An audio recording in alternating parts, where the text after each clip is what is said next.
والصلاة والسلام عليك يا رسول الله والصلاة والسلام عليك يا حبيب الله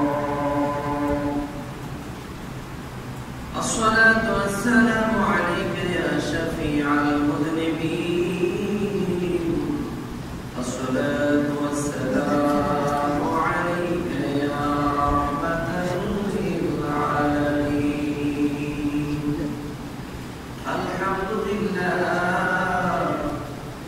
الحمد لله رب العالمين والعاقبة للمتقين الصلاة والسلام على من كان نبيا وآدم بين الماء والطين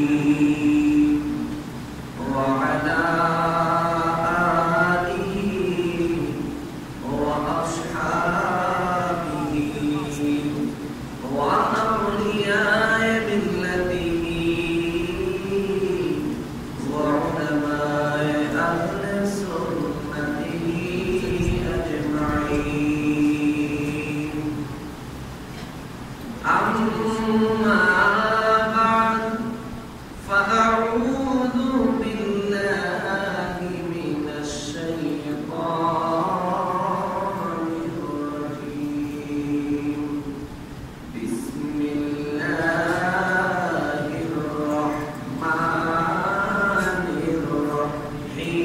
الرحيم ومن يطع الله والرسول فأولئك مع الذين أنعم الله عليهم من النبيين والصديقين والشهداء والصالحين وحسن أولئك رفيقا فقال النبي صلى الله عليه وسلم كل أمتي يدخلون الجنة إلا من أبى قيل من أبى قال من أطاعني دخل الجنة ومن عصاني فقد أبى رواه البخاري فقال الله تعالى في شان حبيبه ومحبوبه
কিন্তু আল্লাহর আনুগত্য করা সম্ভব না অসম্ভব?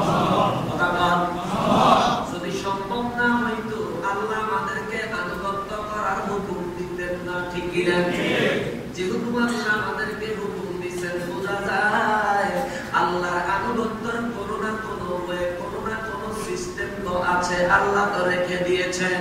আমার আল্লাহ বলবেন বান্দারে, ও বান্দারা, আমি আল্লাহর আনুগত্য কেমনে করা হয়, আমি আল্লাহর অনুসরণ কেমনে করা হয়, আমি আল্লাহর হুকুম মোতাবেক, আমি আল্লাহর দেখানো নিয়ম মোতাবেক তোমরা কর্ম কেমনে করবা, আমি আল্লাহর অনুসরণকারী তোমরা কেমনে হইবা, আমি আল্লাহর গোলাম তোমরা কেমনে হইবা, এইটা তোমরা হওয়ার মতো হয়ে আছে। খুঁজে নাও, খুঁজে নাও, খুঁজে নাও। আনা খুঁজলে পাওয়া যাইবা। আয়াতের সামনের দিকে যাও। আমি আল্লাহ বলেছি, যারা আল্লাহ এবং রাসূলের আনুগত্য করেছে, আমি আল্লাহকে বান্দা তুমি কোনদিন দেখো নাই, আমি আল্লাহ সরাসরি আনুগত্য করা তোমার পক্ষে সম্ভব না, সম্ভব না, সম্ভব না। কিন্তু মায়ার নবী রহমাতুল লিল আলামিন দিয়েছি, আমার নবী যেই কাজ তেমনে করেছে তুমি তেমনে করো, এটা হলো নবীর আনুগত্য। আর নবীর আনুগত্য অনুসরণ, নবীর গোলামি যে করেছে, আমি আল্লাহর গোলামি তার হয়ে গেছে। সুবহানাল্লাহ। আর জোরে কন্না সুবহানাল্লাহ। এটা আমার কথা না, আমার কথা না, আমার কথা না। বলবেন হুজুর কি বললেন, আল্লাহ কি বলছেনই?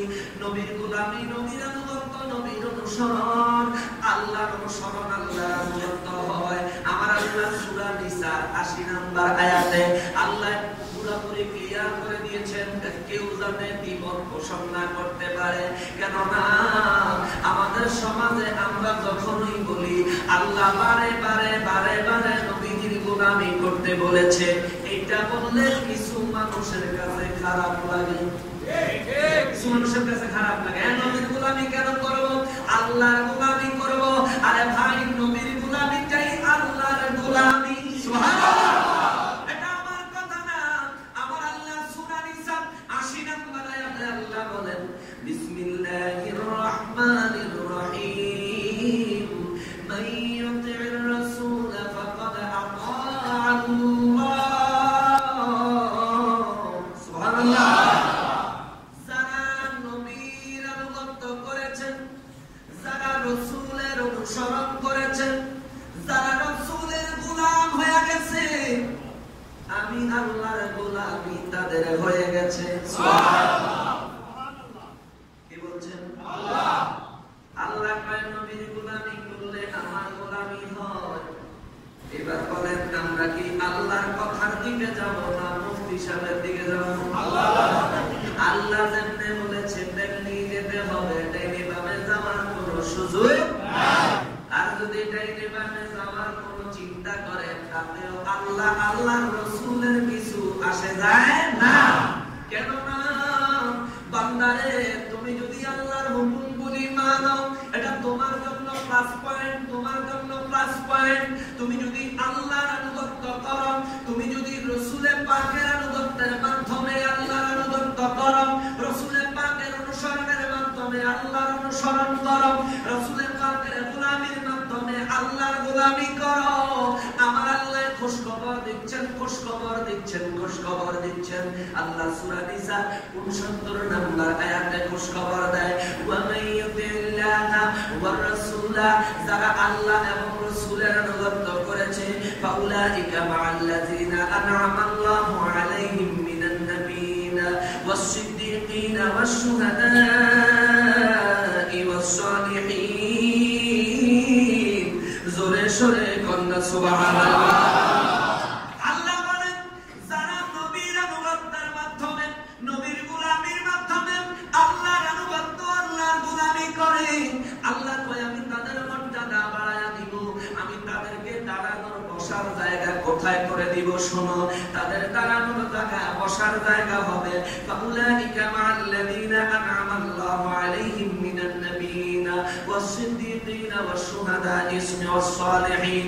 আল্লাহ কয় যাদেরকে আমি নিয়ামত দিছি, এই নিয়ামত দেনেওয়ালার মধ্যে সর্বপ্রথম হচ্ছে নবীরা। সুবহানাল্লাহ। সর্বপ্রথম কারা? নবীরা হচ্ছেন আল্লাহ পাকের সর্বশ্রেষ্ঠ নিয়ামত। সুবহানাল্লাহ। আল্লাহ কয় আমি নবীদেরকে নিয়ামত দিছি এবং আমি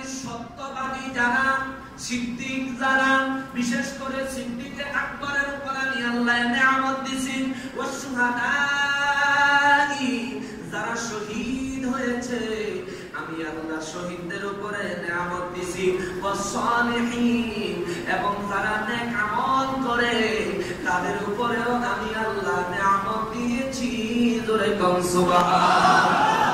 আল্লাহ বলেন এই চার শ্রেণীর মানুষকে আমি আল্লাহ নিয়ামত দিয়েছি। আর দুনিয়ায় যারা নবীর আনুগত্য, নবীর অনুসরণ, নবীর গোলামির মাধ্যমে আল্লাহর আনুগত্য, আল্লাহর অনুসরণ, আল্লাহর গোলামি করতে চায়, আমি আল্লাহ এই চার শ্রেণীর নিয়ামত প্রাপ্ত ব্যক্তি তাদের সাথে সঙ্গী তাদের বানায়া দিব। নবীর গোলামি করলে লাভ না লোকসান? নবীর গোলামি করলে খুশি হয় কে? আল্লাহ। নবীর আনুগত্য করলে খুশি হয় কে? আল্লাহ। নবীর আনুগত্য করা কার হুকুম? আল্লাহ। নবীর গোলামি করা কার হুকুম? আল্লাহ।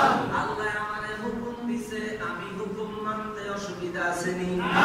যদি নীরবে আরামসে হাসি মুখে হুকুম মেনে নেই, হয়ে গেল আবু বকর রাদিয়াল্লাহু তাআলা আনহু স্বভাব, পড়ে গেলাম সিদ্দিকের কাতারে।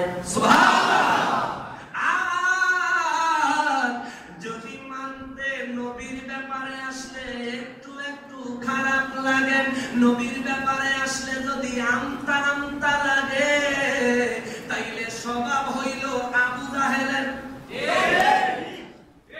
আবু জাহেলের স্বভাব হইল, কারণ আবু জাহেল মূর্তি লইয়া রওনা দিছে বিয়া খাইতে যাইব, বন্ধুর দাওয়াত দিছে বিয়ার দাওয়াত, চিন্তা করে বিয়ার মধ্যে আমি কি পুরস্কার দেই? আমি তো একটা লিডার, আমি লিডার হিসাবে, নেতা হিসাবে তো একটা পুরস্কার ভালো দেখা দেওয়া দরকার, কি যে দেই? চিন্তা কইরা সুকেশের দিকে তাকায়া দেখে সুকেশের উপরে কৃষ্ণ মূর্তিটা বয়স ভয় পাইছি, ভগবানটারে কি দিয়া দিব? জোরে কান্না দাও তুমি। এখন ভগবান কি চলে, ভগবানটারে গিফট দিয়া দিব নিয়ত কইরা ভগবান কান্দে লইয়া রওনা দিছে। রাস্তায় গেছে, এক নম্বরে পাইছে, এক নম্বর বুঝেন তো, প্রস্তাবে দোষটা এক নম্বরে পাইছে, চিন্তা করে ভগবান কান্দে লইয়া এক নম্বরে বইলে কেমন দেখা যায়? ভালো লাগে না। আবার রাস্তা যেখানে সেখানে বসা যায় না। আস্তে আস্তে প্রেসার আরো ভালো করে প্রেসার দিয়ে আছে, প্রেসার হইতে হইতে এক সময় দেখে না আর কত রাখুন যায় না, তাকায় দেখে রাস্তার পাশে একটা বট গাছ, চিন্তা করে উপযুক্ত জায়গা পাইছে। এরা তো বট গাছের গোড়ায় পূজা করে, বট গাছের গোড়ায় ভগবানকে নামায়া দাঁড় করাইয়া দিয়া রাস্তার উল্টা পাশে এক নম্বর করতে বসে, বহুত দূর থেকে কুকুর একটা আইতাছে, এটাও এক নম্বরের উপযুক্ত জায়গা বিশ্রায়। কুকুরটাই কিন্তু দেখবেন কোন জায়গা না হলে এটা কিন্তু এক নম্বরে বলে না, এটা কিন্তু পছন্দ করবে না, এটা সুবিধা মতন জায়গা হবে না, আরামসে করবে না। কুকুর একটা বহু দূর থেকে আসতে আসতে তাকায় দেখে এই তো মোটা বট গাছ আছে, এইটাই উপযুক্ত জায়গা। কাছাকাছি যায় দেখে বট গাছের গোড়ায় কি যেন একটা দাঁড়ায় রয়েছে, আরো ভালো হয়েছে, কুত্তায় তো পা উঠায়া কাম চালায়া দিছে। আবু জাহেল ব্যাপারটা কি? পেশাব করি সামনে আওয়াজ হয়ে দিছে, ব্যাপারটা কি? প্রসাব করতেছি সামনে আওয়াজ দিয়ে দিছে, পিছের দিকে ছায়া দেখে ভগবান আর রাখছে না, গোসল করে লইছে। ভগবানের নাক বরাবর ছাড়ছে একবারে গোসল। কি করলি, করলি কি? আবু জাহেল কামসাইরা বট গাছের গোড়ায় একবার মূর্তির, এইবার মূর্তির সামনে দাঁড়াইছে। এই তোরা সারা জীবন ঠুয়ে কি লাগাইছে বেটা? তোর মাথার মধ্যে কুত্তায় মুড়তে গেল, আর তুই কুত্তা খাগাই দাঁড়াস না, তুই আমার বাঁচাবি কেমনে? আবু জাহেল সেই দিন ওই জায়গায় দাঁড়ায় চিন্তা করলো, হায় রে, তাইলে কি আমার ভাতিজার ধর্মই সত্য ধর্ম? না সুবহানাল্লাহ। বিয়া খাওনের গোষ্ঠী কি যায় মূর্তি ফালায়া দিয়া গেছে দয়াল নবীর দরবারে যায় কয় ভাতিজা রে ও ভাতিজা বহুত দাওয়াত দিছো তোমারে আমিও বহুত জ্বালাইছি তুমি আমারে বহুত জ্বালাইছো জ্বালানি ফালানি আজকাল থেকে বাদ আমি তোমার ধর্ম গ্রহণ করে মুসলমান হইতে চাই কিন্তু একটা শর্ত আছে। ভাই কি শর্ত? ও চাচা কি শর্ত বলেন? আপনার যে কোনো শর্তে আমি রাজি। আমার নবী রাহমাতুল লিল আলামিনকে আবু জাহেল জবাব দেয়, আবু জাহেল ও আবু জাহেল আমি তোমার আল্লাহরে মানি, তোমার ইসলাম মানি, তোমার কোরআন মানি, আমি তোমার কোরআন মানি, তোমার ইসলাম মানি, তোমার আল্লাহরে মানি, শুধুমাত্র তোমারে মানি না। নাউজুবিল্লাহ। শুধুমাত্র তোমারে মানি না কারণ তুমি আমার ভাতিজা, তুমি আমার ভাতিজা। আমি তোমারে নবী কেমনে কমু? আমি তোমারে নবী কইতে পারবো না। তোমার আল্লাহরে কও তোমারে পাল্টায়া দিতে যে কাউরে নবী দেয় আমি মাইনা লমু। আমার নবী রাহমাতুল লিল আলামিন মুস্কি হাসি দিয়া কয় চাচা আল্লাহর উপরে যতটুকু বিশ্বাস রাখতে হবে আমি নবীর উপরে ততটুকুই বিশ্বাস রাখা লাগবে। সুবহানাল্লাহ। আমার উপরে বিশ্বাসে যদি একটু ত্রুটি করেন ঈমানদার হইতে পারবেন না। ও মুসলমান, আমার আল্লাহ রাব্বুল আলামিনের ভাষণ, আল্লাহ পাকের বাণী, আল্লাহর হুকুম নাই ওয়া মাইয়ুতিল্লাহ ওয়া রাসূলা। ও বান্দা আমি আল্লাহর আনুগত্য করো এবং রাসূলের আনুগত্য করো। রাসূলের মাধ্যমে আমি আল্লাহর আনুগত্য করো। যদি করো তোমারে আমি আল্লাহ চার শ্রেণীর লোকের সঙ্গী বানাইয়া দিব। এই চার শ্রেণীর লোক যেমন তেমন যেমন তেমন লোক না। এই চার শ্রেণীর লোক হইল আমি আল্লাহর নিয়ামত ওয়ালা লোক। জোরে কন্না সুবহানাল্লাহ। এর মধ্যে প্রথম হইল নবী, দ্বিতীয় হলেন শুধু নবী যেমন নবী না সমস্ত নবীরা। সুবহানাল্লাহ। সমস্ত নবীরা। তারপরে দুই নম্বরে হলো যারা শহীদ হয়েছেন তাদের সাথে, যারা সত্যবাদী তাদের সাথে, যারা নেক আমল করে তাদের সাথে। এই চার শ্রেণীর লোকের সাথে আমি আল্লাহ তোমাদেরকে এক জান্নাতে দিব। এরা হবে তোমার বন্ধু, এরা হবে তোমার বন্ধু। আর এরা যদি তোমার বন্ধু হয় কেমন বন্ধু হইব জানোনি? এরা যেমন তেমন বন্ধু না, যেমন তেমন বন্ধু না। আমার আল্লাহ কয় ওয়া হাসুনা উলাইকা রাফিকা। আমি আল্লাহর সৃষ্টির মধ্যে এরা হলো শ্রেষ্ঠ বন্ধু। সুবহানাল্লাহ। আর জোরে কন্না সুবহানাল্লাহ। এই শ্রেষ্ঠ বন্ধুত্ব আমরা চাইনি। জোরে বলেন চাইনি। এই বন্ধুর সাথে বন্ধুত্ব যদি কারো থাকে ঠিকানা জান্নাত না জাহান্নাম।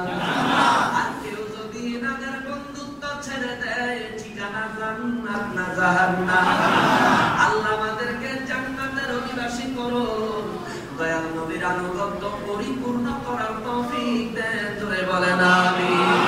আর জোরে বলেন না আমিন। মুহতারাম হাজিরিন, বাবাজিরা রে আমার, মায়ের নবী রাহমাতুল লিল আলামিনের আনুগত্যের ব্যাপারে আমার আল্লাহ বলতেছে জীবনের প্রত্যেকটা ক্ষেত্রে নবীর সুন্নাত আছে না নাই? আছে।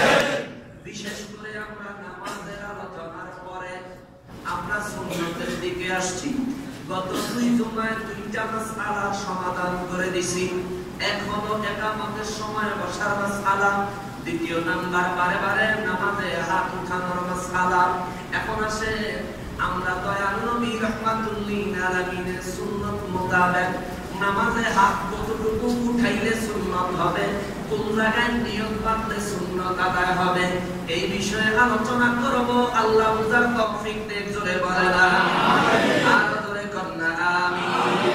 মায়ের নবী রাহমাতুল লিল আলামিনের সুন্নাতগুলো অনেক গুরুত্ব, অনেক গুরুত্ব, অনেক গুরুত্ব। এখন আখিরি জামানা, বড় বিপদের সময়, ফিতনা ফাসাদের জামানা। আমার নবী এই জামানা সম্পর্কে মিশকাত শরীফের 30 পৃষ্ঠায় বাইহাকী শরীফের একখানা হাদিস মুবারক আসছে। ইমাম বাইহাকী রাহমাতুল্লাহি আলাইহি রচনা করেন হযরত আবু হুরায়রা রাদিয়াল্লাহু তাআলা আনহু থেকে লেখা হাদিস। وعن أبي هريرة رضي الله تعالى عنه قال قال رسول الله صلى الله عليه وسلم من تمسك بسنتي عند فساد أمتي فله أجر 100 شهيد رواه البيهقي উচ্চ আওয়াজে বলেন সুবহানাল্লাহ। দেখেন আল্লাহ যে বলছেন নবীর আনুগত্য করলে নবীদের, শহীদদের, সিদ্দিকদের, শহীদদের এবং নেক আমলকারী যারা তাদের সাথে তোমাদের বন্ধুত্ব বানায় দেব। দেখেন এখানে আল্লাহ পাকের হাবিব রহমাতুল্লিল আলামিন বলতেছেন দেখো তোমাদেরকে শহীদদের সাথে বন্ধুত্ব দিবে, শহীদদের মর্তবা দিবে তোমাদেরকে কিভাবে? মান তামাসসাকা বিসুন্নতি ইনদা ফাসাদি উম্মতি, আমার উম্মত যখন ফিতনা ফাসাদের জামানায় উপস্থিত হবে, ফিতনা ফাসাদে পড়বে, যে সময় এক মাসালা এক হুজুরে বলে এমনে আর হুজুর বলে এমনে, সাধারণ মানুষ পড়বে বিপদে, ওই কঠিন মুসিবতের সময় কেউ যদি আমি নবীর একটা সুন্নাত, ডুবে যাওয়া সুন্নাত, হারিয়ে যাওয়া সুন্নাত, মানুষের আমল থেকে ছেড়ে দেওয়া কোন একটা সুন্নাতকে কেউ যদি আঁকড়ায়া ধরে আমল করে, আমার আল্লাহ তারে 100 বার ইসলামের জন্য শহীদ হওয়ার মর্তবা দিবেন। সুবহানাল্লাহ। 100 বার জীবন দেওয়ার মর্তবা আমার আল্লাহ দান করবেন, বলেন না সুবহানাল্লাহ। তাহলে নবীজি কোন সুন্নাত, অনেক সুন্নাত আছে ডুবে গেছে, ঠিক ওই সুন্নাতগুলি আমরা আমল করতে চাই কি চাই না? আল্লাহ আমাদের তৌফিক দেন, জোরে বলেন আমিন, জোরে বলেন আমিন। বাবাজিরা আমার জীবনের প্রত্যেকটা ক্ষেত্রে আমার নবীর সুন্নাতের ব্যাপার আছে, কিন্তু নামাজের মধ্যে বিশেষ বিষয় আছে। সেই জন্য আমি নামাজের সুন্নাতগুলি একে একে টেনে টেনে তুলতেছি।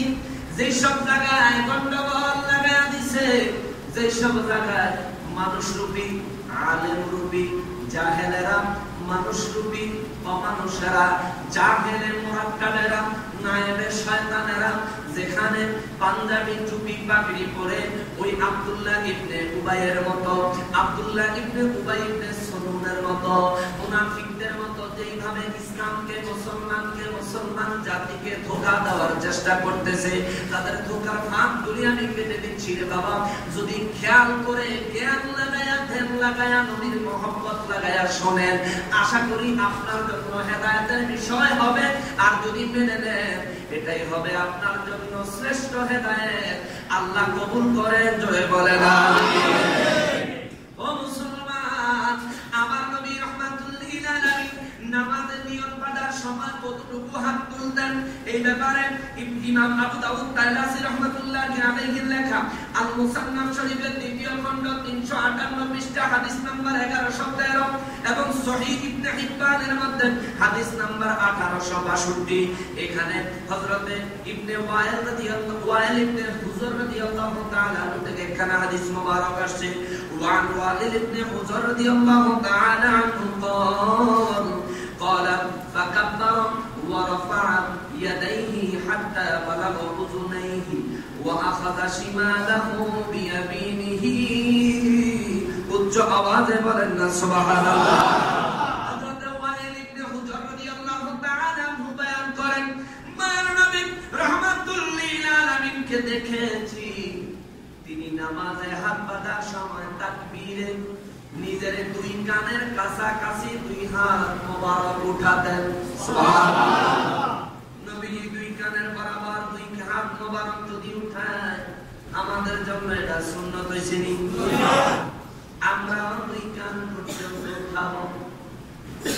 এরপর তিনি বলেন ওয়া আখাযা শিমালুহু বিয়ামিনিহি। এখানে নবী 2 কানের কথা বলছেন, আর তিনি বলেন হাত্তা বালাগা উযুনাইহি, আমার নবী রাহমাতুল্লিল আলামিন 2 কান পর্যন্ত হাত মোবারক উঠায় যখন নিয়ত করতেন, ডান হাত দিয়া বাম হাতকে আঁকড়ায়া ধরতেন। সুবহানাল্লাহ। এই হাদিস মোবারকে এখানেই শেষ, এই হাদিস মোবারকে এখানেই শেষ। এটা তো বুঝলেন, এই হাদিস মোবারকে আমার নবী 2 কান পর্যন্ত হাত মোবারক উঠালেন এবং 2 হাত আঁকড়ায়া ধরতেন। কোথায় রাখতেন এই হাদিস এখানে পাওয়া যায় না। নাবির উপরে, বুকের উপরে নাকি নাবির নিচে, এইটা এই জায়গায় পাওয়া যায় না। ও মুসলমান, এরপরে আমি একখানা হাদিস পাইয়া গেলাম। ওই হাদিস মোবারকে আমার নবী কোথায় হাত পাততেন এটা পাইয়া গেলাম। মুসলমান, ওই হাদিস খানা পাওয়া যায় ইমাম তাবরানী রাহমাতুল্লাহি আলাইহি লেখা মুজামুল কবির কিতাবের প্রথম খণ্ড 176 পৃষ্ঠা, হাদিস নাম্বার 279। এই হাদিস মোবারকে তিনি বয়ান করেন, ওয়ান ইবনে উমর রাদিয়াল্লাহু তাআলা আনহু আন্না নবী সাল্লাল্লাহু আলাইহি ওয়া আলিহি ওয়া সাল্লাম قال إنا معشر الأنبياء أمرنا بثلاث: بتعجيل الفطر وتأخير السحور ووضع اليمنى على اليسرى في الصلاة. উচ্চ আওয়াজে বলেন না সুবহানাল্লাহ। হযরত আব্দুল্লাহ ইবনে উমর রাদিয়াল্লাহু তাআলা আনহু বয়ান করেন, মায়ার নবী রাহমাতুল্লাহি আলাইহি বয়ান করেছেন, প্রত্যেক নবীর উপরে তিনটা বিষয় অত্যাবশ্যকীয় ছিল। সুবহানাল্লাহ। কয়টা বিষয়? তিনটা বিষয় প্রত্যেকজন নবীর উপরে অত্যাবশ্যকীয় ছিল। এই তিনটা বিষয়ের মধ্যে প্রথম হলো ইফতারের সময় হইলে তাড়াতাড়ি ইফতারি করা। সুবহানাল্লাহ। সেহরির সময় একটু দেরি করে সেহরি খাওয়া। আর 3 নম্বরে হলো নামাজের নিয়ত বাঁধার সময় বাম হাতের উপরে ডান হাত রাখা, ডান হাত দিয়া বাম হাতকে আঁকড়ায়া ধরা। জোরে কোন সুবহানাল্লাহ। এটা প্রত্যেক নবীদের উপরে অত্যাবশ্যকীয় ছিল। তার মানে বোঝা যায় ডান হাত দিয়া বাম হাতকে আঁকড়ায়া ধরা আমার নবীর সুন্নাত তো বটেই বটেই, শুধু আমার নবী না, 2,24,000 সমস্ত নবীদের সুন্নাত। আর জোরে কন্যা সুবহানাল্লাহ। এই হাদিসে আমরা ডান হাত দিয়া বাম হাতকে আঁকড়ায়া ধরবো, কিন্তু কোন জায়গায় রাখবো এই দলিল পাইলাম না। তারপরের হাদিস মোবারক, ওই হাদিস মোবারকে পাওয়া যায় হযরত আলী রাদিয়াল্লাহু তাআলা বয়ান করেন, হাদিস কালাম আল্লামা মুত্তাকি হিন্দি রাহমাতুল্লাহি আলাইহি লেখা কিতাব কানজুল উম্মাল কিতাবের 16 নম্বর খণ্ড 230 পৃষ্ঠা, হাদিস নাম্বার 44271। এই হাদিস মোবারকে হযরত আলী রাদিয়াল্লাহু থেকে একখানা হাদিস উঠে আসছে। তিনি বলেন, ওয়ান আলী রাদিয়াল্লাহু তাআলা আনহু قال ثلاثة من أخلاق الأنبياء: تعجيل الإفطار وتأخير السحور ووضع الأكف تحت السرة في الصلاة. উচ্চ আওয়াজে বলেন না সুবহানাল্লাহ। হযরত আলী রাদিয়াল্লাহু তাআলা আনহু আগের হাদিসের মতো একখানা হাদিস বয়ান করেন, তবে একটু পরিবর্তন। তিনি বলেন সমস্ত নবীদের উপরে তিনটা বিষয় অত্যাবশ্যকীয় ছিল। এক, তাড়াতাড়ি ইফতার করা।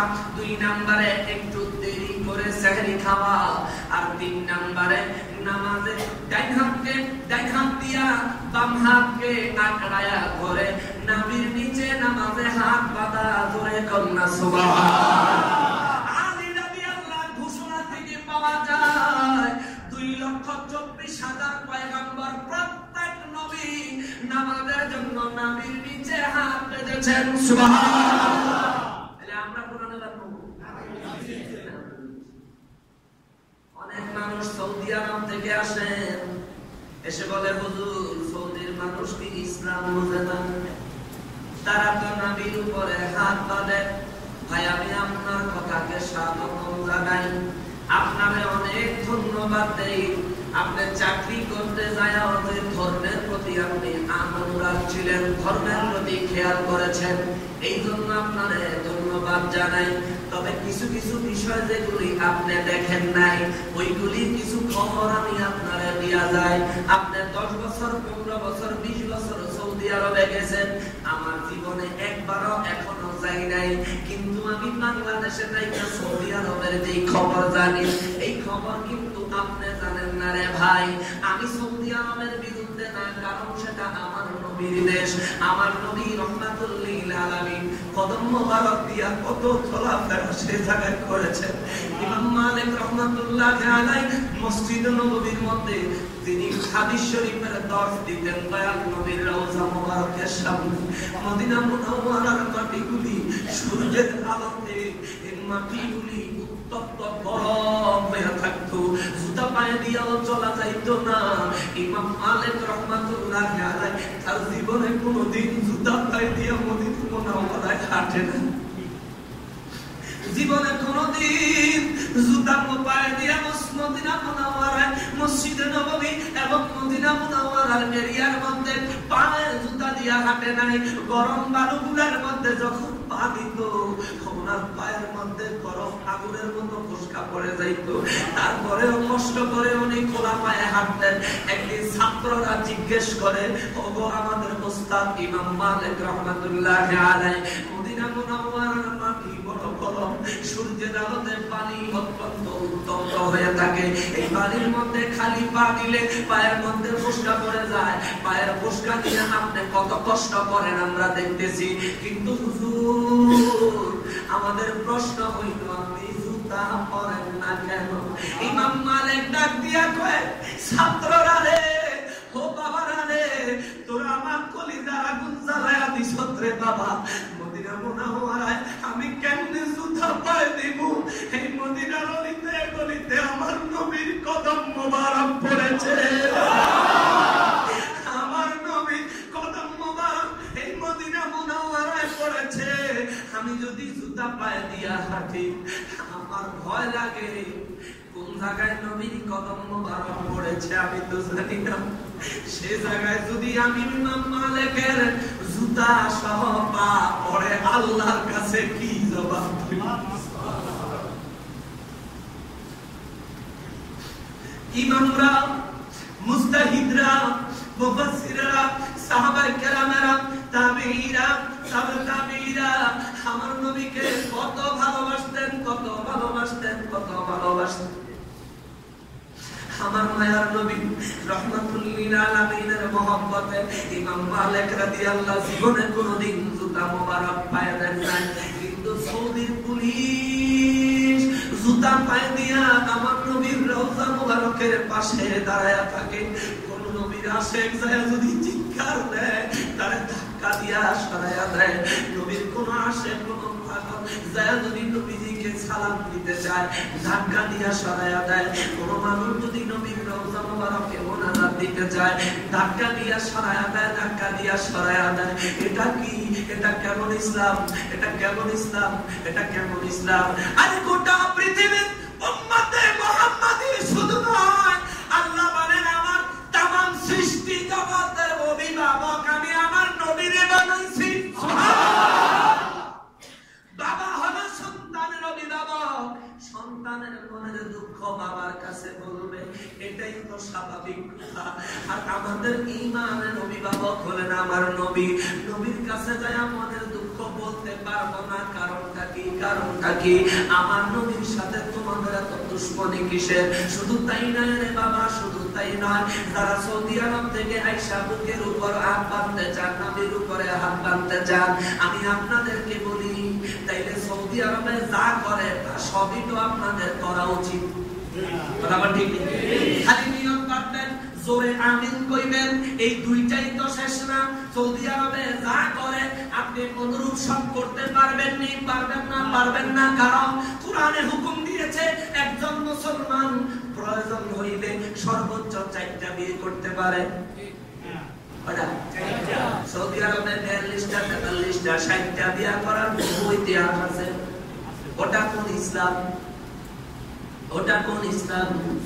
সৌদি আরবে জেনা করলে মানুষের গর্দান কেটে দেয়। সৌদির বাচ্চা ছেলে আমেরিকা গিয়া বিশ্ববিখ্যাত পতিতার সাথে এক রাত বাংলাদেশের 78 কোটি টাকা দিয়া এক রাত্র পতিতার সাথে কাটায়। কোরআনের আইন কই গেল? তার গর্দান এখনো রইল। ব্যাপারটা কি? ইন্টারনেটে খবর আসছে, পত্রিকায় খবর আসছে, তার ছবি সহকারে আমার কাছে আছে রে বাবা। আরো আসেন মজার বিষয়। ও বাবা রে, কালেমা শরীফ আপনারা সম্মান করেননি? কখন করেননি? সম্মান করে কালিমা শরীফ কেউ ফুটবলে লিখতে পারবেননি? বাংলাদেশে কেউ যদি ফুটবলে কালিমা লেখা ওই ফুটবলটারে যদি আকাশে উড়াইয়া দেয় অথবা কোন মিউজিয়ামে রাখে কোন মুসলমান সহ্য করবনি, কারণ এটা পায়ের জিনিস। এটা কিসের জিনিস?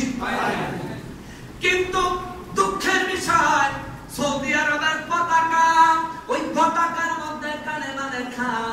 সৌদি আরবে একবার একটা ফুটবল তৈরি করা হলো, প্রত্যেক দেশের প্রত্যেক ফুটবল যে যে দেশের প্লেয়াররা খেলে সব দেশের ফুটবল খেলোয়াড়দের ওই দেশের পতাকা দিয়া ফুটবল করলো। সেখানে সৌদি আরবের পতাকা দিল, ওই পতাকার মধ্যে কালেমা লেখা আসলো। এই কালেমা লেখা ফুটবল মাঠের মধ্যে খেলোয়াড়রা খেললো। সৌদির বাদশাহ গ্যালারি দাঁড়ায়া দাঁড়ায়া দেখলো।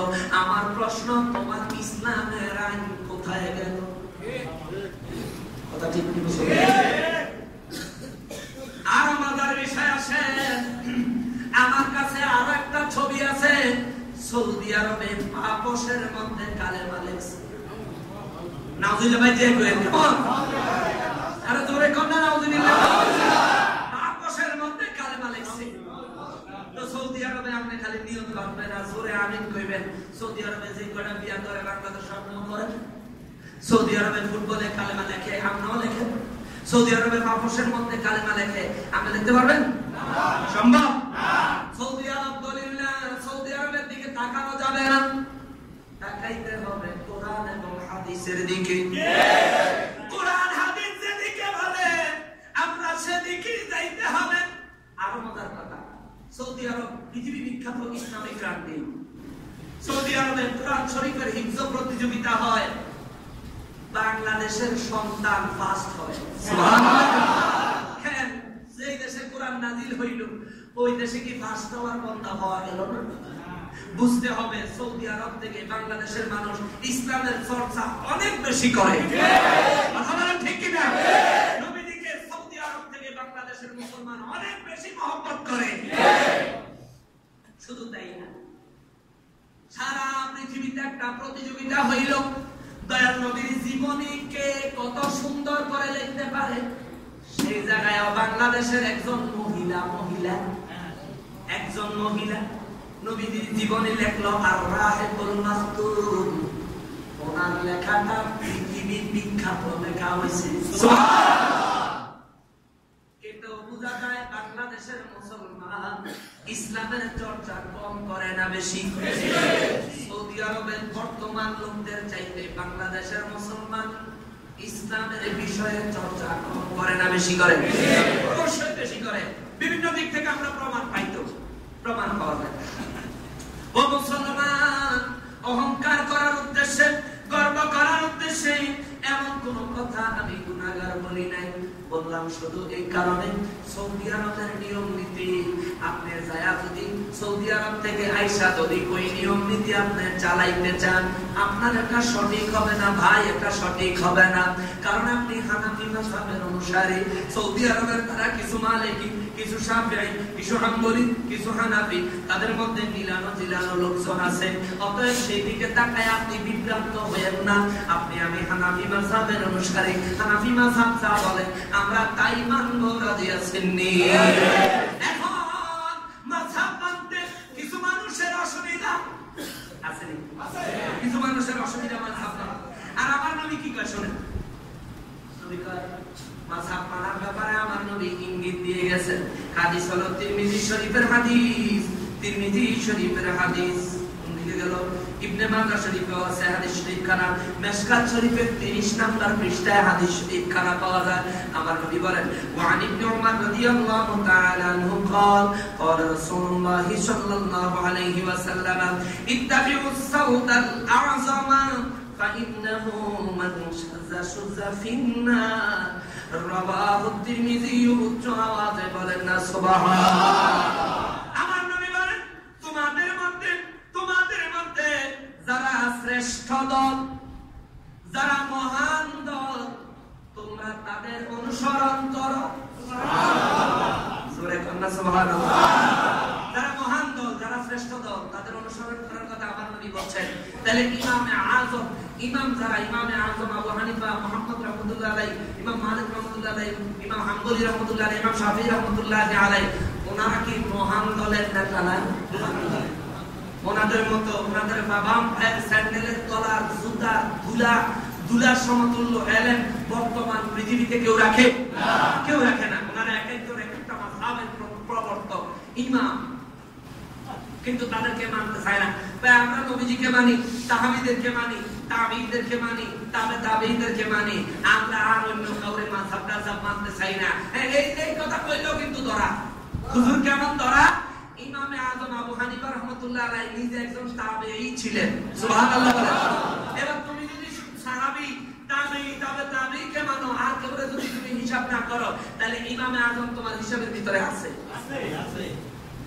আর ইমাম মাযহাবের ইমামরা তারা কি নিজেদের বাপ দাদার কথা বলছেন? না, তারা তো কোরআন এবং হাদিস শরীফের কথাগুলি এমন ভাবে বলছেন যেই জায়গাটা আমরা বুঝতাম না ওই জায়গাটা ওনারা ক্লিয়ার করে দিয়েছেন। ঠিক কি না? সময় তো বেশি হয়ে গেছে, কিন্তু হাত বান্ধার বিষয়টা আজ যদি শেষ করতাম না হারি তাইলে আর কবে করব? সময় তো হয়ে গেছে। হ্যাঁ সময়, আচ্ছা 5 মিনিট কই, কেমন? আপনারা মনে কষ্ট নিয়েন না, কারণ দেখেন গত জুমায় মনে হয় না জানি গত জুমার আগে জুমা আমরা সময় বেশি হয়ে গেছে, কিন্তু শেষ পর্যন্ত আল্লাহ এমন বরকত দিছে প্রত্যেক জুমায় যে টাইমে শেষ হয় মিলাদ শরীফ মোনাজাত সহ আমরা ওই দিন ওই টাইমে শেষ করছি। আলহামদুলিল্লাহ। কারণ সময়ের বরকত দেওয়ার মালিক কে? আল্লাহ। আল্লাহ যদি চায় বরকত দিতে পারে না? আল্লাহ বরকত দেন। জোরে বলেন আমিন। আর জোরে বলেন আমিন। এইবার আসেন আমার নবী রাহমাতুল লিল আলামিন কোন জায়গায় হাত বাঁধতেন? সমস্ত নবীরা ডান হাত দিয়া বাম হাতকে আঁকড়ায়া ধরে নামের নিচে হাত বাঁধতেন। এই হাদিস বললে কিছু মানুষ বলে আমার নবী নিজে কোথায় হাত বাঁধতেন, এই হাদিস কোথায়? আসলে ভাই তোমার ওই হাদিসের দলিল দিচ্ছি।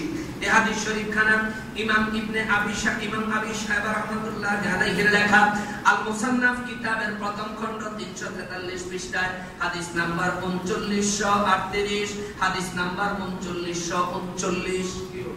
যে আমরা একলা ছেড়ে দিলে কামড় উপরে মত কিছু কথা বলবো একটু দাঁড়ান না। আচ্ছা একটু দান বাক্সগুলি ছেড়ে দিন, দান বাক্সগুলি ছেড়ে দেন, মেহরবানি করে বেশি করে দান করেন। দান করাও নবীজি সাহাবায়ে কেরামের সুন্নাত। জোরে বলেন সুবহানাল্লাহ। আগে তো সুন্নাতের উপরে আলোচনা করতেছি, আপনাদের কাছে অনুরোধ রইল একটু মেহরবানি করে সদকাটা একটু বাড়ায়া দিবেন। আমরা সামনে বৃষ্টির দিন আসতেছে, ওই যে সামনে যে বারান্দায় যে চাল আছে এটা দিয়া অনেক সময় অনেক জায়গা দিয়া নজর দিলে আসমান দেখা যায়, আর বৃষ্টি আইলে নিচে পানি পড়ে। এজন্য আমাদের খুব ইচ্ছা আছে আমরা বৃষ্টির আগে আগে যেন ওইটার একটু যদি সাফ করে দিতে পারি তাহলে ভালো হয় না? তাই আমরা ইনশাআল্লাহ ওইদিকে চেষ্টা করতেছি। আপনারা একটু মেহরবানি করে বাড়ায়া দিয়ে একটু ধরে দিয়ে। আর এর মধ্যে শুনেন আমার নবীর হাদিস মোবারক ইমাম আবি শাইবা রাহমাতুল্লাহ আলাইহি লেখা মুসান্নাফের 3939 নাম্বার হাদিস। এই হাদিস মোবারক তিনি হযরত ওয়াইল ইবনে হুজর রাদিয়াল্লাহু তাআলা থেকে বয়ান করেন। তিনি বলেন রাআইতু রাসূলুল্লাহ সাল্লাল্লাহু আলাইহি ওয়াসাল্লাম ইয়াদাউ ইয়ামিনাহু আলা শিমালিহি ফিস সালাতি তাহতা সুররাতি। উচ্চ আওয়াজে বলেন না সুবহানাল্লাহ। ইমাম সাহাবী হযরত ওয়াইল ইবনে হুজর রাদিয়াল্লাহু তাআলা বয়ান করেন আমি নিজে নবীজিকে দেখেছি। সুবহানাল্লাহ। আর আস্তে করে সুবহানাল্লাহ। ওয়াইল ইবনে হুজর রাদিয়াল্লাহু তাআলা বয়ান করেন আমি নিজে আমার নবীজিকে দেখেছি। তিনি নামাজের মধ্যে যখন দাঁড়াইতেন তিনি তার ডান হাত দিয়া বাম হাত আঁকড়ায়া ধরে নাভির নিচে হাত বাঁধতেন। নবীজি নিজে নাভির নিচে হাত বেঁধেছেন, আমরা কোথায় বাঁধবো? এই দলিলটা ফিকহ সুনানি ওয়াল আসার কিতাবের 425 নাম্বার হাদিসে এই হাদিস শরীফ খানা আছে। তুহফাতুল আহওয়াজি কিতাবের 252 নাম্বার হাদিস শরীফে এই হাদিস শরীফ খানা আছে। শরহে নেকায়া কিতাবের প্রথম খণ্ড 242 243 পৃষ্ঠায় এই হাদিস শরীফ খানা আছে। আদিল্লাতে হানাফিয়া কিতাবের 157 পৃষ্ঠায় 366 নাম্বার হাদিস শরীফেও আমার নবী নিজে নাভির নিচে হাত বাঁধতেন। এই হাদিসের দলিল আছে। জোরে কন্না সুবহানাল্লাহ। ও মুসলমান, হযরত আবু হুরায়রা রাদিয়াল্লাহু তাআলা আনহু বয়ান করেন এই হাদিস শরীফ কানে আসলো ইমাম মুনজিরি রাহমাতুল্লাহি আলাইহি লেখা কিতাব আল আওসাত কিতাবের 1291 নম্বর হাদিস তিনি বলেন ফাআন আবি হুরায়রা রাদিয়াল্লাহু তাআলা আনহু قال من السنة أن يضع الرجل يده اليمنى على اليسرى تحت السرة في الصلاة উচ্চ আওয়াজে বলেন সুবহানাল্লাহ। হযরত আবু হুরায়রা রাদিয়াল্লাহু তাআলা আনহু বয়ান করেন, তিনি বলতেছেন, তিনি সুন্দর করে বয়ান করে দুনিয়াবাসীকে বুঝাইয়া দিচ্ছেন, নামাজের মধ্যে নবীজির সুন্নাত হলো নাভির নিচে হাত তোলা। সুবহানাল্লাহ। আবু বকর আবু হুরায়রা রাদিয়াল্লাহু হাদিস যারা বয়ান করেছেন, যাদের থেকে হাদিস এনেছে সবচাইতে বেশি হাদিস বর্ণনাকারী সাহাবী হইলেন হযরত আবু হুরায়রা রাদিয়াল্লাহু আনহু। সুবহানাল্লাহ। তিনি বলতেছেন নবীজি নাভির নিচে হাত পাততেন, তাইলে আমি নাভির উপরে বাঁধার সুযোগ আছে? এই কথার উপরে ইমাম মুহাম্মদ রাহমাতুল্লাহি আলাইহি তার লেখা মুওয়াত্তা মালিক বি রিওয়ায়াতে মুহাম্মদ ইবনে হাসান আশ-শাইবানি কিতাবের প্রথম খণ্ড 104 পৃষ্ঠা হাদিস নাম্বার 291 এই হাদিসে তিনি বর্ণনা দিয়েছেন নাভির নিচে হাত বাঁধা সুন্নাত। ইমাম তিরমিজি আস-সুনান তিরমিজির মধ্যে তিনি বর্ণনা দিয়েছেন 252 নম্বর হাদিসে তিনি বলেন নাভির নিচে হাত বাঁধা সুন্নাত। এরপরে ইমাম বাগাবী রাহমাতুল্লাহি আলাইহি শরহ সুন্নাহ কিতাবের 1103 নম্বর হাদিসে তিনি তার মত দিয়েছেন নাভির নিচে হাত বাঁধা সুন্নাত। ইমাম মুনজিরি রাহমাতুল্লাহি আলাইহি আল আওসাত কিতাবের 1289 নম্বর হাদিসে তিনি বয়ান দিয়েছেন নাভির নিচে হাত বাঁধা সুন্নাত।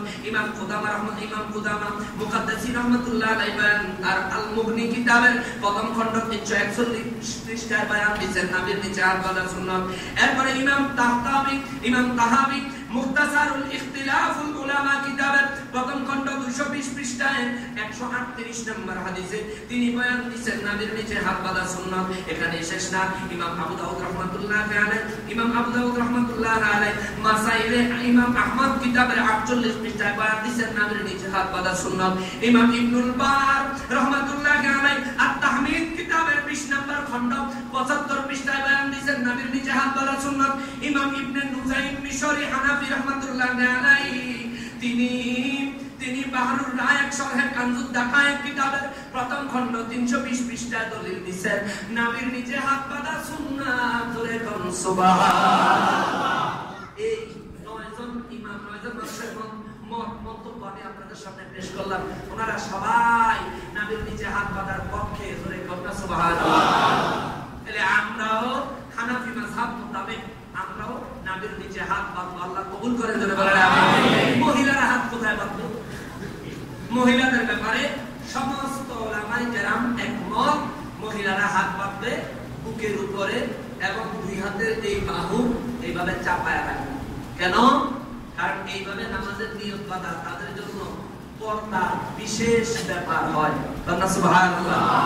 এই একটা বিষয় মহিলাদের হাত বাঁধার ব্যাপারে আল্লামা আব্দুল হাই লখনবী, আল্লামা বদরুদ্দিন আইনি, আল্লামা ইবনে আবিদিন শামী রাহমাতুল্লাহ আলাইহি, আল্লামা ইমাম জাইলামি রাহমাতুল্লাহ আলাইহি, ইমাম জয়নুদ্দিন আব্দুল কাদের হানাফি রাজি রাহমাতুল্লাহ আলাইহি, ইমাম আবু ফজল রাহমাতুল্লাহ আলাইহি, ইমাম মুহাম্মদ বিন ফারবুস বিন আলী শাহ রাহমাতুল্লাহ আলাইহি, ইমাম ইবনে নুজাইম মিশরি রাহমাতুল্লাহ আলাইহি, ইমাম শারাবনী মিশরি হানাফি রাহমাতুল্লাহ আলাইহি, ইমাম আহমদ বিন মুহাম্মদ বিন ইসমাইল তাহাবি রাহমাতুল্লাহ আলাইহি, ইমাম শায়খ ইব্রাহিম হালাবি রাহমাতুল্লাহ আলাইহি, আল্লামা নাজা হালাবি রাহমাতুল্লাহ আলাইহি সহকারে এই সমস্ত ইমামরা মত দিয়েছেন মহিলাদের নামাজের মধ্যে তারা বুকের উপরে হাত বাঁধবে। জোরে বলেন সুবহানাল্লাহ। তারা হাত কতটুকু উঠাবে? আর তারা কতটুকু উঠাবে? আমাদের মতো এইভাবে কান পর্যন্ত না, তারা এইভাবে জড়সড় হয়ে হাত যতটুকু জড়সড় হয়ে উঠে তারপরে তারা নিয়ত বেঁধে নিবে। এটা হলো নিয়ম। আর আরো একটা বিষয় আছে, আরো একটা সমস্যা আছে, সেটা বলেই দেই যেহেতু ছোট্ট, সেটা আমাদের সমাজে অনেক সময় অনেক বিভিন্ন মতাবলম্বী লোকের, আমি তাদের নাম নিতে চাচ্ছি না, তারা বলে থাকে ইমামের পিছনে বলে সূরা ফাতিহা গেলে মুসল্লিকে পড়ানো লাগবে।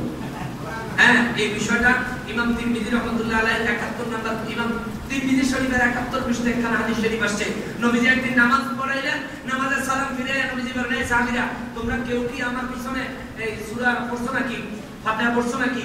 এক সাহাবী বলে, জি হুজুর আমি তো পড়ছি। কেন পড়ছো? হুজুর আপনি তো একটা হাদিস বয়ান করছেন, লা সালাতা ইল্লাল ফাতিহা। হুজুর নামাজ তো সূরা ফাতিহা ছাড়া তো নামাজ হয় না, আপনি তো বয়ান করছেন। এইজন্য হুজুর আপনার পিছনে আমিও সূরা ফাতিহা পড়ছি। আমার নবী কয়, তুমি যে সূরা ফাতিহা পিছনে পড়লা, আমি যে সামনে নামাজ পড়াইলাম, আমার মনে হইলো আমি নামাজের সূরার মধ্যে একটা হিবিজিবি লাগিয়া গেল, ঠিকমতো নামাজ পড়াইতে পারলাম না। এরপরে আমার নবী এই হাদিস মোবারক হযরত আবু হুরায়রা রাদিয়াল্লাহু আনহু বর্ণনা করেন এবং তিনি বলেন, ওই দিনের পরে আর কোনদিন কোন সাহাবী আমার নবীর পিছনে সূরা ফাতিহা কেন কোন কেরাত নবীর পিছনে পড়ে নাই। সূরা কন্যা সুবহানাল্লাহ। সূরা ফাতিহা ফাতিহার সাথে সূরা মিলানো, এই সূরা সাহাবায়ে কেরাম পড়তেন না। এবং তিরমিজি শরীফের টিকায় ইমাম আবু হানিফা রাহমাতুল্লাহি আলাইহি বর্ণনা আছে, তিনি বলতেছেন যে আস্তে নামাজ হোক আর জোরে নামাজ হোক, যেমন যোহর আর আসরের নামাজে কেরাত আস্তে পড়ে, এই আস্তে নামাজের হোক আর জোরের স্পষ্ট নামাজের হোক, এটাকে আস্তে নামাজকে বলা হয় সিররিয়া, আর জোরে নামাজকে বলা হয় জেহরিয়া। এই জেহরিয়া নামাজের হোক আর সিররিয়া নামাজের হোক, ইমামের পিছনে যখন মুসল্লি নামাজ পড়বে তার সূরা ফাতিহা এবং কেরাত পড়ার প্রয়োজন নাই। ইমামের কেরাতই মুসল্লির কেরাত। জোরে কন্যা সুবহানাল্লাহ। এটা আমি হাদিস দিয়ে প্রমাণ করে দিতে পারবো ইনশাআল্লাহুল আযীম। মুহতারাম হাজিরিন, আমরা ভুল পথে থাকতে চাই না, সঠিকভাবে ইবাদত করতে চাই, সঠিকভাবে ইবাদত করতে চাই। আল্লাহ কবুল করেন। জোরে বলেন আমিন। আর জোরে বলেন আমিন। নবীর সুন্নাতের আরো কিছু বিষয় রয়ে গেছে, ইনশাআল্লাহুল আযীম আগামী জুমায় নবীর সুন্নাতের বাকি আলোচনাটা কমপ্লিট করে দিব। আপনাদের কষ্ট হচ্ছে না তো? শেষে একটা বিষয় আছে নামাজের মধ্যে, মোটামুটি শেষ পর্যায়ে আরেকটা বিষয় আছে। আমরা নামাজে আত-তাহিয়াতুল মধ্যে অনেকে দেখি শাহাদাত আঙ্গুল ইশারা করে, এটা কিন্তু নবীজির সুন্নাত। মিশকাত শরীফে সরাসরি হাদিস মুবারক আছে, নবীজি এই শাহাদাত আঙ্গুলের গোড়ায় বৃদ্ধাঙ্গুলি ধরে তারপর এইভাবে স্পষ্ট করে আঙ্গুল উঠিয়ে দিতেন যখন আশহাদু আল্লা ইলাহা ইল্লাল্লাহ ওয়া আশহাদু আন্না মুহাম্মাদান আবদুহু ওয়া রাসূলুহু, এটা যখন পড়তেন তখন নবীজি আবদুহু ওয়া রাসূলুহু পড়ার শেষ পর্যন্ত আঙ্গুল তুলে ধরতেন। তাইলে এটা আমাদের জন্য সুন্নাত হইছে নি? কিন্তু এই আঙ্গুল গোছানো যাবে না, এটা সোজা রাখাই এইভাবে ডাল দিয়ে দিতে হবে। বৃদ্ধাঙ্গুলি দিয়ে জায়গায় ধরে আল্লাহ আমাদেরকে সঠিকভাবে আমল করার তৌফিক দেন। জোরে কোন আমিন। এরপরে সর্বশেষ ফয়সালা, নামাজের শেষে মুনাজাত, এটার ব্যাপারে আগামী জুমায় বিস্তারিত দলিল ভিত্তিক আলোচনা হবে। আপনাদের সকলের কাছে দাওয়াত রইল। আর আজকে আর সামনে যেতে চাই না, আল্লাহ যেন আমাদের সবাইকে হায়াত দারাজ করে, সুস্থ রাখে, মসজিদে আসার তৌফিক দেন। বলি আমিন। ওয়া মা আলাইনা ইল্লাল বালাগ।